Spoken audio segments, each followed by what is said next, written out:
Suatu bangsa yang besar akan bertahan karena ada pemuda yang menggerakkan perubahan dan melakukan kegiatan positif untuk kemajuan bangsanya.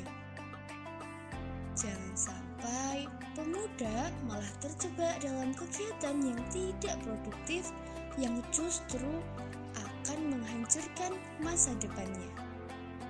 Peran pemuda Islami sangat diperlukan karena untuk memupuk rasa keimanan, keamanan, dan persatuan agar kita bisa terhindar dari kekufuran dan bahaya, juga berpecah belahan agar tercipta nilai kebinekaan yang baik. Assalamualaikum warahmatullahi wabarakatuh. Alhamdulillahirabbil alamin wassalatu wassalamu alal asrafil anbiya'i wal mursalin wa ala alihi washabbihi wasallim ajma'in amma ba'du. Good morning, selamat pagi semuanya. Puji syukur kita panjatkan kepada Allah Subhanahu wa taala yang telah memberikan rahmat dan hidayah sehingga saat ini kita dalam keadaan sehat walafiat tanpa kekurangan suatu apapun. Tak lupa sholawat serta salam kita curahkan kepada junjungan kita Nabi Muhammad SAW serta keluarga dan para sahabat, dan semoga kita dapat mendapatkan syafaatnya di hari akhir nanti. Dewan juri yang saya hormati dan teman-teman yang saya sayangi, kalian tahu kan kalau tak kenal maka tak sayang? Maka dari itu saya akan memperkenalkan diri saya dahulu. Oke, nama saya Jensi Alnadela dari SMA Negeri 2 Wonogiri. Bisa dipanggil apa saja, yang penting jangan dipanggil Tuhan. Haha, garing ya. Oke, saya sebenarnya adalah orang yang pemalu, tapi kalau udah kenal ya malu-maluin. Mari kita lanjutkan ke materi yang harus kita bahas saat ini, yaitu peran pemuda Islam dalam menjaga kebinekaan. Nah, di sini kuncinya adalah pemuda. Pemuda kan kita ya guys. Terus peran apa yang kita lakukan? Kita tahu bahwa Indonesia ini adalah negara yang sangat beragam. Banyak sekali suku, adat, dan sebagainya. Makanya itu kita punya semboyan. Apa sih semboyan kita? Nah, benar sekali. Bhinneka Tunggal Ika. Berbeda-beda tapi tetap satu jua.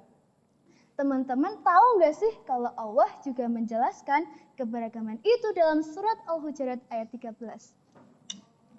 A'udzu billahi minasyaitonir rajim. Bismillahirrahmanirrahim.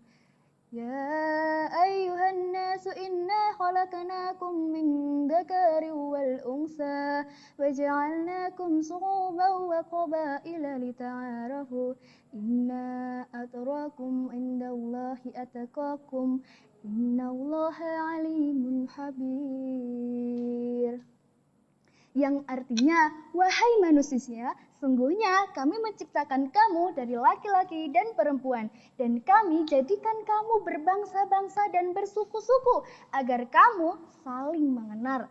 Dari ayat tersebut kita tahu bahwa menciptakan keberagaman agar kita saling mengenal dan saling rukun.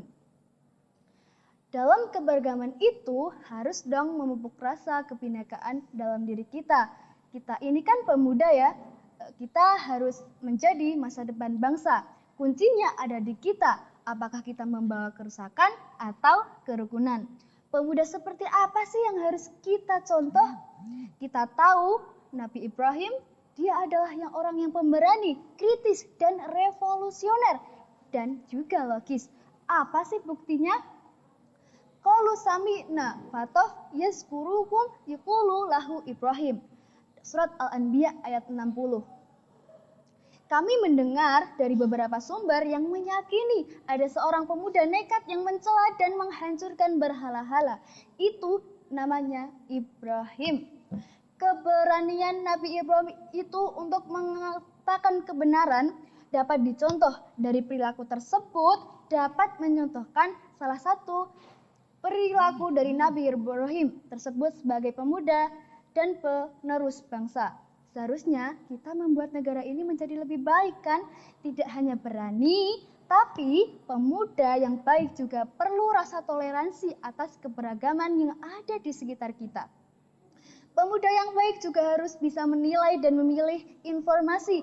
Apakah informasi itu dapat dipercaya atau informasi itu tidak dapat dipercaya. Karena informasi itu bisa memecahkan suku. Sebagian pemuda Islam, kita juga harus mengimbangi dengan ketakwaan dan keimanan yang baik. Sebagai refleksi, kita juga bisa lihat di sekitar kita bahwa banyak yang tak disetir, kita pun juga bisa tergelincir.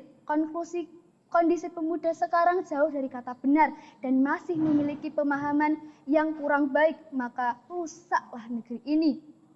Jika mereka mementingkan sensasi dan tanpa menghindarkan nilai keislaman, tentu saja hal tersebut dapat mengikis ketakwaan dan keimanan kita. Padahal hidup tanpa iman tentu saja tidak aman. Sebagai generasi muda penerus bangsa, marilah kita mulai memperbaiki diri kita dengan mengubah pola hidup yang lebih bersahaja dan lebih beretika, yang senantiasa memegang teguh nilai-nilai agama.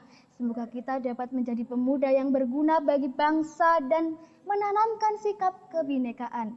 Dan semoga materi yang saya sampaikan pada saat ini bisa bermanfaat untuk teman-teman semua. Jika ada salah kata, saya mohon maaf yang sebesar-besarnya, karena itu datangnya dari saya sendiri. Buat roti pakai ragi, cerita yang baik harus dikenang. Sepertinya sudah cukup ceramah ini, doakan semoga Jensi yang menang. Saya Jensi, akhirul kalam. Wassalamualaikum warahmatullahi wabarakatuh.